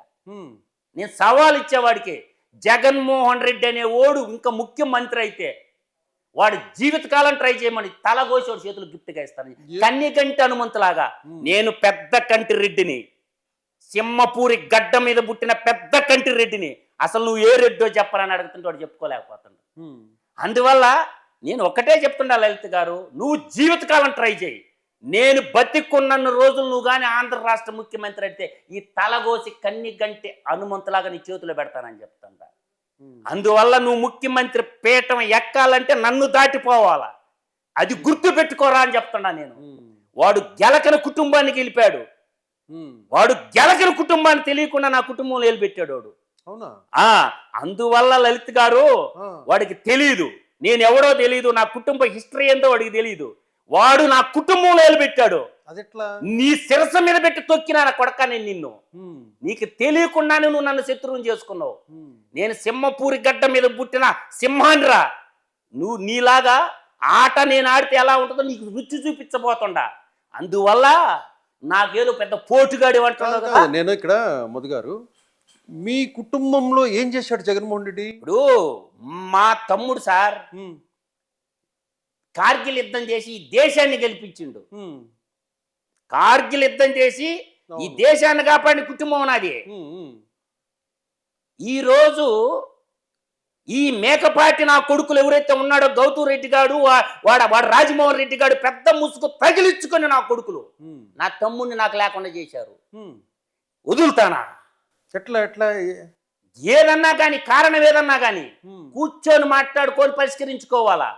మా ఎక్కడా కూడా ఒక్క సెంటు కూడా మాకు అసైన్మెంట్లు లేవు, డీఫారమాలు లేవు.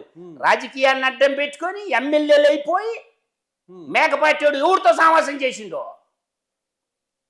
అందువల్ల ఏంటంటే చెప్పిన, ఒరే రాజమోహన్ రెడ్డి ఇంకా లెక్క పెట్టుకోరా నా కొడక, డేట్ లెక్క పెట్టుకో నా కొడక. బతికితే నీ కుటుంబం అన్న బతకాలా, నా కుటుంబం అన్న బతకాలా. నేను బతికేదే నా కొడక, నువ్వా నేనా తేల్చుకున్నావు అంటుందా. ఏమవుతుంది? అందువల్ల ఏంటంటే తెలుసో తెలియక ఒక తప్పు చేసి దేశభక్తులైన ఒక భారత మాత సైనికుని చంపారు నా కొడకల్లారా. మీరు వదులుతానా నా కొడకల్లారా మిమ్మల్ని అంటుండా. తెలుసో తెలియకో నా కుటుంబంలో నిలబెట్టిండ్రు. అందువల్ల మేము రాజకీయ అతీతంగా ఉండి బాగా చదువుకున్నాము లలిత్ గారు. మాకు ఈ రాజకీయాలతోనే సంబంధం లేదు. అందువల్ల ఏంటంటే మీకు డబ్బులు ఉండయని, కిరాయి అంతకులు ఉండరని. అంటే మీ తమ్మునికి అదంతా ఊర్లో జరిగిందే విషయము. ఈ అంతా తెలుసా నా కొడుకులకి, అన్నీ తెలుసు ఈ విషయం. ఉమ్, ఉమ్, ఉమ్. అందువల్ల ఏంటంటే ఈ వ్యవహారం అంతా అందరికి తెలుసు. కానీ యుద్ధం చేసేవాడు జోలికి రాకూడదు. నువ్వు చేతగానోడే వదిలేస్తాడు. ఉమ్, ఉమ్. గెలిచాడా మేకపట్టోడా? గెలవల. గెలిచాడా ఉదయగిరిలో మేకపట్టోడా? లేదు. వాడు ఎంపీ గెలిచాడా? లేదు. వాడు కొడుకు గెలిచాడా? లేదు. ఉమ్, చెప్పిన ఇంటికి పోయి చెప్పిన ఉమ్. కాసుకోరా నా కొడక, పెద్ద కంటి రెడ్డితో పెట్టుకున్నవరా నువ్వు. రెడ్డిలో 52 తెగల్లో ఉంటాయి. పెద్ద కంటి రెడ్డి కొడితే ఎట్లుంటుందో దెబ్బ తెలిసింది మొన్న. ఏం జగన్మోహన్ రెడ్డి ఏ రెడ్డో చెప్పుకోలేడు. నేను గర్వంగా చెప్తున్నా, నేను పెద్ద కంటి రెడ్డి అని. ఉమ్, ఉమ్. నువ్వు ఏ రెడ్డో చెప్పరా ముందు.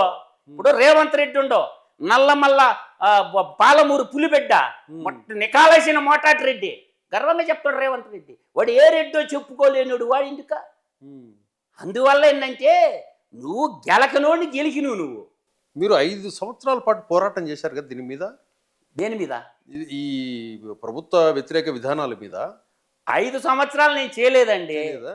నేనేదో లెక్చరర్గా 4 అర్థమెటిక్ చెప్పుకుండేవాడిని, 4 పాఠాలు చెప్పుకుండేవాడిని నేను.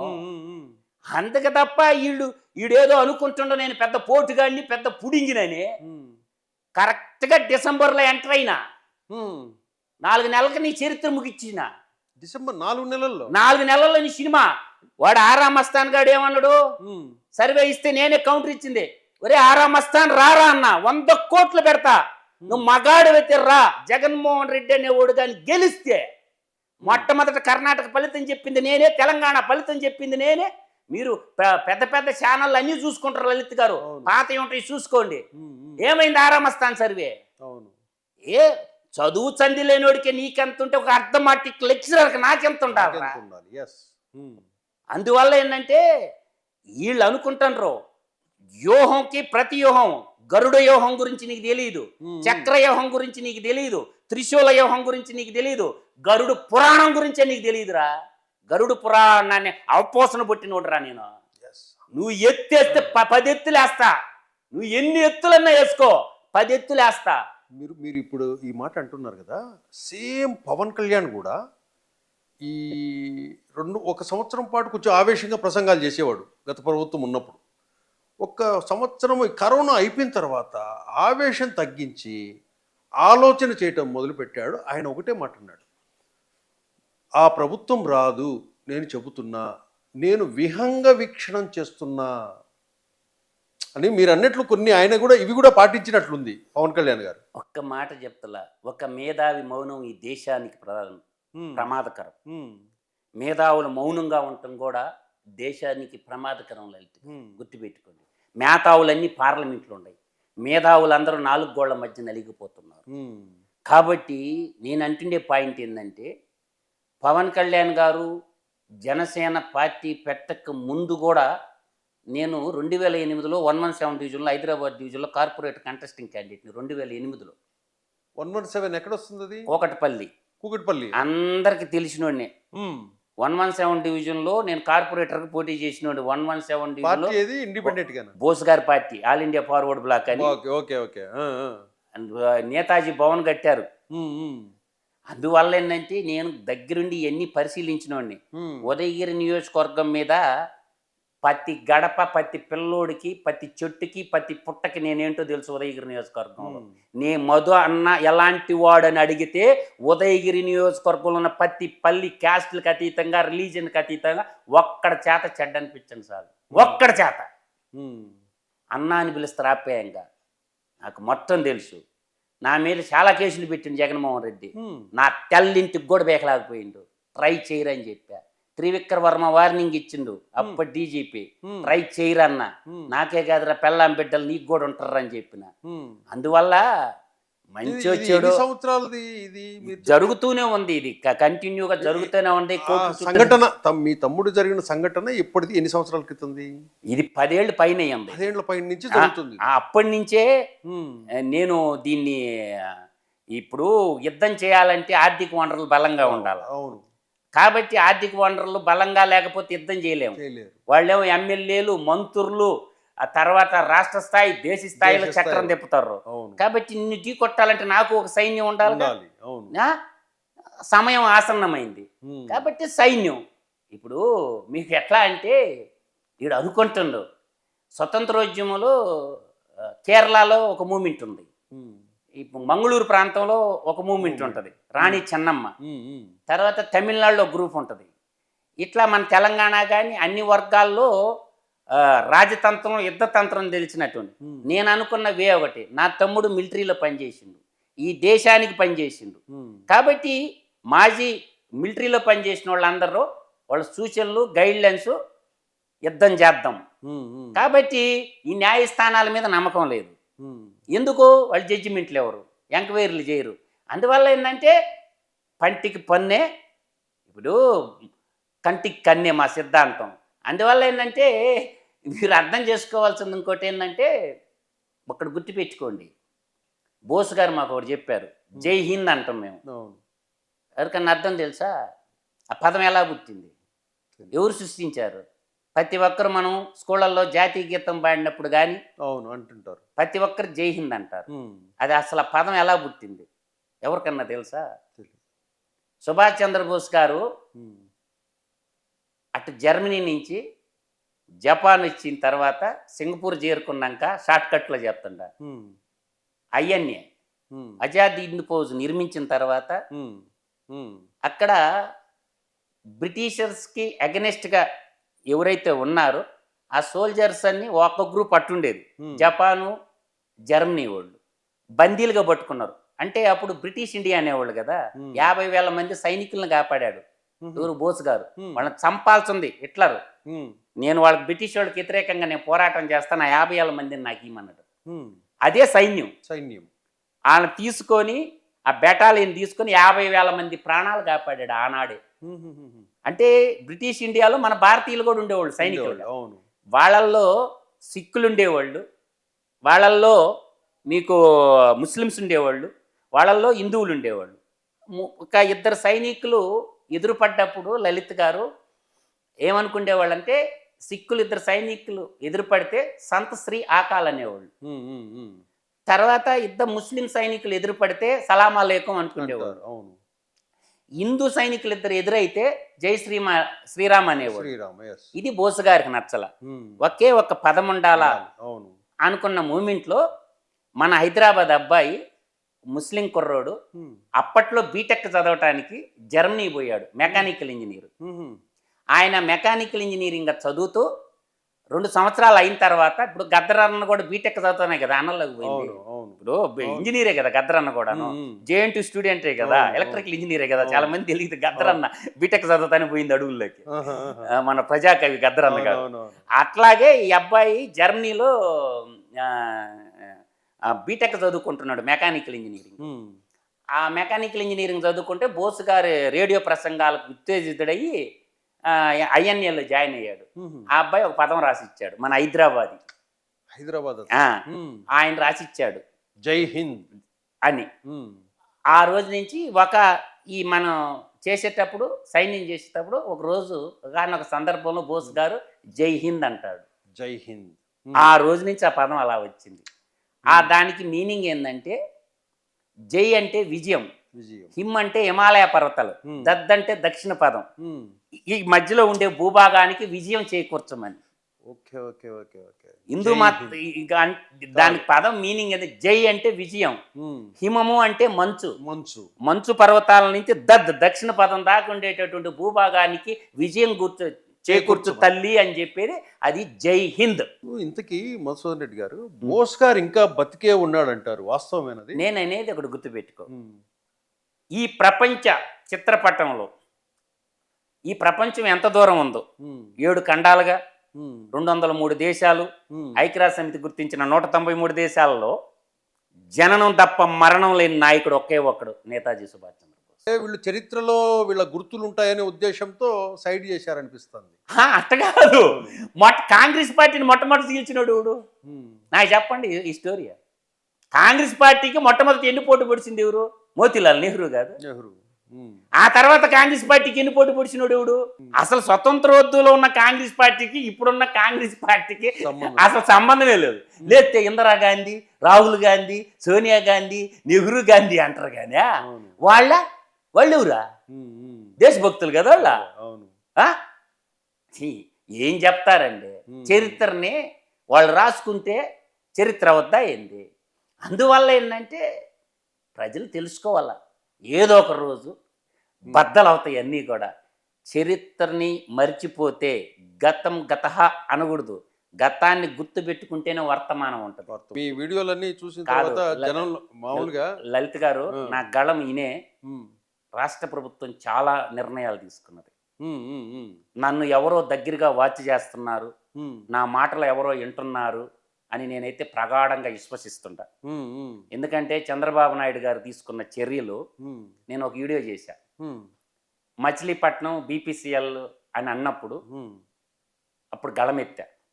ప్రకాశం జిల్లాకి ఒక్కటి కూడా లేదు, రామాయపట్నం పోర్టు ఉంది, భూములు ఉన్నాయి, అడగండి అని చెప్పి నెల్లూరు ఎంపీని, ఒంగోలు ఎంపీని, అక్కడున్న ఎమ్మెల్యేలకి అందరికి ఒక మెసేజ్ ఇచ్చా. ఇవాళ బీపీసీఎల్ ఎక్కడికి వచ్చింది? రామాయపట్నం. తర్వాత జంగిల్ క్లియరెన్స్ చేస్తున్నప్పుడు ఒక వీడియో చేశా. 36 కోట్లు ఖర్చు అయింది జంగిల్ క్లియరెన్స్ అంటే, 36 కోట్లు వస్తాయి ముఖ్యమంత్రి గారు, నేను ఒక ఐడియా చెప్తాను ఆచరించండి అంటే, ఇప్పుడు ఆ కంపంతా క్రషింగ్ చేసి బయోమాస్ కి అమ్ముతున్నారా లేదా? అమ్ముతున్నారు. పెట్టిన పెట్టుబడి అని ఐడియా. అంటే నేను మాట్లాడే ఈ మాటలన్నీ కూడా నాకేదో వస్తుందని, కొన్ని ఆలోచనలు వస్తాయి అన్నమాట. చాలా నిర్ణయాలు ఈ మధ్య క్యాబినెట్లో చర్చకు వస్తుండే నేను మాట్లాడే మాటలు. I proud of you. ఎందుకంటే నేను వాళ్ళకి దగ్గరగా లేకపోయినా, నేను ఎవరో వాళ్ళకి తెలియకపోయినా, నేను ఏదైతే రైట్ చేస్తున్నానో అది వస్తుంది. నేను మొన్న కూడా అన్నాను, కాగ్ రిపోర్ట్ మీద అసెంబ్లీ ఎందుకు నడిపించరు? నడిపించాల్సిందే. కాగ్ రిపోర్ట్ అసెంబ్లీలో ఎందుకు చర్చించరు అని డిమాండ్ చేశాను. ఆ తర్వాత చూస్తాం. అందువల్ల ఏంటంటే మంచి చేస్తే భగవంతుడు అనేవాడు ఒకటి ఉంటాడు, సర్వేశ్వరుడు.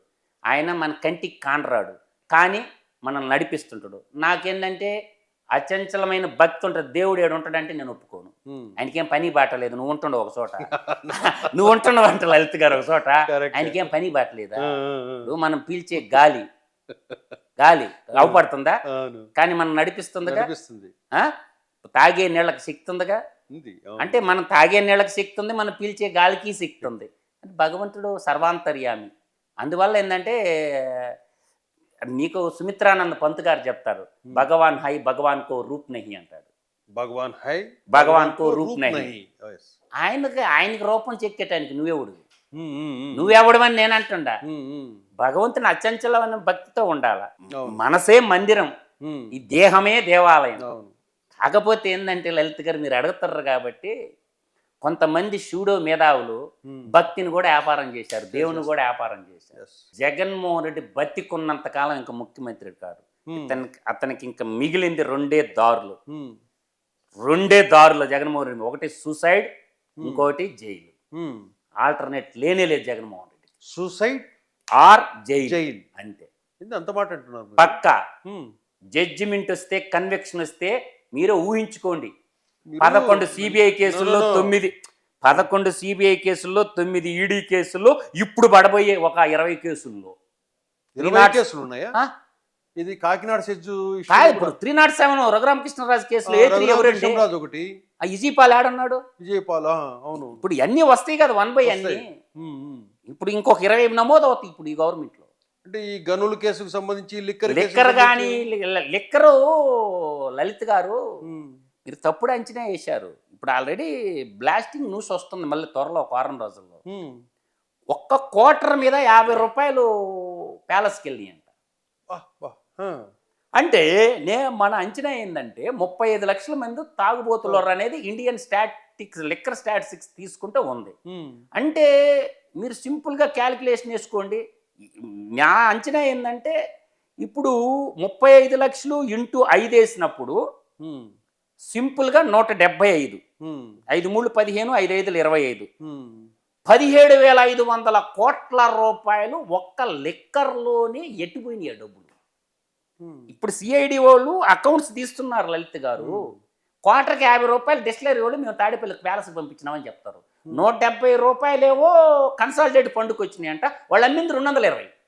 తాగుబోతులు ఎంక్వైరీ చేయండి మీరు ఎంత కొన్నారు క్వార్టర్ అని. ఒక్క ఈచ్ క్వార్టర్ బాటిల్ మీద 50 రూపాయలు మద్యపాన నిషేధం అని చెప్పి మద్యం వ్యాపారం చేసుకొని ఆ డబ్బు, ఇసుకలో డబ్బు, అట్లా మొత్తం వ్యాపారాత్మకమైపోయింది. ఇప్పుడు మీరు ఈ మాట ఇన్ని కేసులు అని చెప్తున్నారు, జైలా లేదా రెండే suicide ఆ జగన్మోహన్ రెడ్డి అంటున్నారు. దారులు ఉండేది. ఒకటి జగన్మోహన్ రెడ్డికి ఉండేది రెండు దారులు.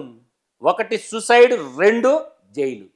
ఆల్టర్నేట్ లేనే లేదు జగన్మోహన్ రెడ్డి. కాదు ఇవి ఇవన్నీ పనులు చేసేటప్పుడు జగన్మోహన్ రెడ్డికి భయం అనేది ఉండదా? అరే ఈ తప్పు చేస్తున్నా, దీని పర్యవసానం ఇలా ఉంటుంది. అతనికి ఒక తెలుసో తెలియకో ఒక మురికి కోపంలో ఇరుక్కున్నాడు. తెలుసో తెలియకో పద్మవ్యూహంలోకి అభిమన్యుడు దూరిండు, బయటికి రాగలిగిండా? అట్లాగే అతను తెలుసో తెలియకో మంచో చెడో భవిష్యత్తును అంచనా వేయకుండా యువ రక్తం ఉన్నప్పుడు ఆ ఉచ్చులో కూరుకున్నాడు. ఇప్పుడు వ్యాపారం టాటా కంపెనీ వాళ్ళు చేశారు, ఎవరన్నా ఏమన్నా అంటారా? కానీ టాటా కంపెనీ చేతులు ఎత్తి దండం పెట్టారు కదా రతన్ టాటాని. అతను వ్యూహం ఏంటంటే ఒక టాటా లాగా, ఒక రిలయన్స్ లాగా, ఒక బిర్లా లాగా నేను తయారు కావాలని కలలు కన్నాడు. ఆ కళలు సాకారం చేసుకునే దాంట్లో వీటన్నిట్లు ఎలిపెట్టిండు రాజకీయాన్ని. అతనిలో ఉండేది సింగిల్ పాయింట్ ఎజెండా. ఒక టాటా లాగా, ఒక రిలయన్స్ లాగా, ఒక ఆదిత్య బిర్లా గ్రూప్ లాగా నేను పెద్ద పారిశ్రామికవేత్తను కావాలన్న ఒకే ఒక్క కోరిక ఇంత నీచ స్థితికి తెచ్చింది. అంతకు తప్ప మిగతా ఏమి కాదు. దానికి దారులు ఎత్తుక్కున్నాడు, రాజకీయాన్ని అడ్డం పెట్టుకున్నాడు. ఆ పరంపరలో ఈడీ సిబిఐ కేసులు ఎత్తుక్కున్నాడు. అంటే గురువు మంచి ఉండాల. గుర్తుపెట్టుకొని మీరు లలిత్ గారు, నేను చెప్పే పాయింట్ 1 by 1. ఏ గురువు అయినా ఫస్ట్ తొలి గురువు తల్లి, రెండో గురువు తండ్రి, మూడో గురువు మనకు టీచర్, ఉపాధ్యాయ బెటర్. అందుకనే మాతృదేవో భవ, పితృదేవో భవ, ఆచార్య దేవో భవ, 4వ స్థానం భగవంతుడికి. చాలా మందికి అంటారు జగన్మోహన్ రెడ్డి బైబిల్ చదువుతాడని. పచ్చి అబద్ధం. ఒక్క పేజీ కూడా రాదు భగవద్గీత. జగన్మోహన్ రెడ్డి అనే వ్యక్తి నేను బైబిల్ 4 గోడల మధ్య చదువుతాను. వద్దు, ఇదంతా వద్దు. బైబిల్ చదివినోడికి గుర్తుంటది కదా. ఇప్పుడు మనం చదువుకుంటుందా, ఉప్పు కప్పు రంబు నొక్క పోలిక నుండు చూడ చూడ రుచుల జాడ వేరు, పురుషులందు పుణ్య పురుషులు వేరయా, ఇష్పదాభిరామ వినురవేమంటారు కదా. రోజు బైబిల్ చదివేవాడికి ఒక పేజీ అయిన గుర్తుంటది. నేను ఇస్తుంటా సవాల్, సేకరించమని జగన్మోహన్ రెడ్డికి దమ్ముంటే. పుస్తకం తెరవకుండా ఒక పేజీలో బైబిల్ వాక్యాలు చెప్పు. నీకు ఇష్టం వచ్చిన కాండం తీసుకో, నిర్గమ కాండం తీసుకో, ఏదైనా ఒక పేజీ, ఒక్క పేజీ. అది కూడా వద్దు. ఇంకోటి కూడా చెప్తా జగన్మోహన్ రెడ్డికి. 5 ఏళ్ల కాలంలో ఎవరన్నా ప్రశ్నించారా? ఏ జర్నలిస్ట్ అన్నా లేదు. జాతీయ గీతం ఎప్పుడన్నా పాడాడా? వందే మాత్రం ఎప్పుడన్నా పాడాడా? లేదు. రాష్ట్ర గీతం ఎప్పుడన్నా మా తెలుగు తల్లి మల్లెపూ దండ పాడాడా? లేదు. పాడకపోగా అవమానించాడు. గవర్నర్ కేసు రిజిస్టర్ చేయాలి. ఒక జాతీయ జెండాన్ని, జాతీయ గీతాన్ని అవమానించిన ఏం చేయాలా? విన్నారా మీరు ఎప్పుడన్నా? లేదు. జగన్మోహన్ రెడ్డి నోట్ అంట లేదు. అయితే ఒక జాతీయ గీతం పాడని రానోడికి, వందే మాత్రం పాడని రానోడికి, రాష్ట్ర గీతం పాడని రానోడికి రాష్ట్రాన్ని ఎలా పరిపాలిస్తాడు అని నేను అడుగుతుంటా. ఈ జగన్మోహన్ రెడ్డి గారి కోటరీలో ఈ 4-5 ఉంటారు. పెద్దిరెడ్డి, రామచంద్రరెడ్డి. తప్పండి, వాళ్ళు కాదండి. వాళ్ళు కూడా ఆకులో ఏక ముక్కలే. వాళ్ళు ఏం ప్రభావితం చేయలేరు. వాళ్ళకి అపాయింట్మెంట్లు ఉండవండి. వాడు ముందు కూర్చొని మాట్లాడేదానికి కూడా ఉండదు వాళ్ళకి. మీరు బయలువాళ్ళు భ్రమల్లో చూసే వాళ్ళకి ఎలా ఉంటుందంటే జగన్మోహన్ రెడ్డి అన్ని వర్క్స్ వాళ్ళకే అటాచ్ చేస్తుంటారు, ఇన్ఛార్జీలుగా వాళ్ళనే పెడుతుంటారు. ఆట వీళ్ళంతా పేక ముక్కలో తలా ఒకటి, ఒకటి జోకరు, ఒకటి ఆటి నాసు, ఒకటి కింగ్. అలా తప్ప ఓల్ అండ్ సోల్ అదృష్టశక్తిదే, వీళ్ళది ఏమీ లేదు. ఇంకోటి, జగన్మోహన్ రెడ్డి గారే ఇన్ని వేల కోట్లు సంపాదించారు అని మీరు అంటారు. జగన్మోహన్ రెడ్డి అన్ని వేల కోట్లు సంపాదించినప్పుడు నియోజకవర్గాల్లో ఎమ్మెల్యేలు సుమారుగా ఒక్కొక్కరు 2,000 కోట్లు 3,000 కోట్లు అట్లా సంపాదించారు ఏపీలో అనేసి అంటారు. వాస్తవం కాదు, అబద్ధం. ఏడుందండి తింటానికి వాళ్ళకి? లెక్కర్ ఉందా? Centralized corruption. ఓకే. ఇసుక ఉందా? Centralized corruption. ఇప్పుడు ఒక ఎమ్మెల్యే దోచుకోవటానికి ఏముండాలి తెలుసు మీకు? మెయిన్ శాండ్, లిక్కర్, ఈ 2. తర్వాత సబ్ రిజిస్ట్రేషన్ ఆఫీసు, ఇప్పుడు సబ్ రిజిస్ట్రార్ ఆఫీసులో గుండె మీద చెయ్యేసుకొని నాకు చెప్పానండి, రోజు ఎత్తుకొని పోయి ఎమ్మెల్యేకి డబ్బులు ఇస్తారా? ఈడ రోజు ఇస్తారు సబ్ రిజిస్ట్రార్ ఆఫీస్. ఎందుకు? డాక్యుమెంట్ రైటరు మన భూములు రిజిస్ట్రేషన్ చేసేటప్పుడు ఎవరన్నా రిజిస్ట్రేషన్ చేసిన లంచం ఇవ్వకుండా రిజిస్ట్రేషన్ చేయించుకుని ఒక డాక్యుమెంట్ నా ముందు పెట్టమనండి. లంచం మస్ట్గా ఉంటుంది. అయిపోయిందా? ఇది ఒకటి అయిపోయిందా? స్టోరీ చెప్పానా? ఇట్లా నేను రోజు చెప్పగలను ఎక్కడి నుంచి ఎక్కడ ఎంత పోతుందని. తర్వాత చెక్ పోస్టులు, ఆర్టీఏ ఆఫీసర్లు, అఫిషియల్సే ఎత్తుకొని పోయి ఇస్తారు సార్ నెలసరి మామూలు ఎమ్మెల్యేలకి.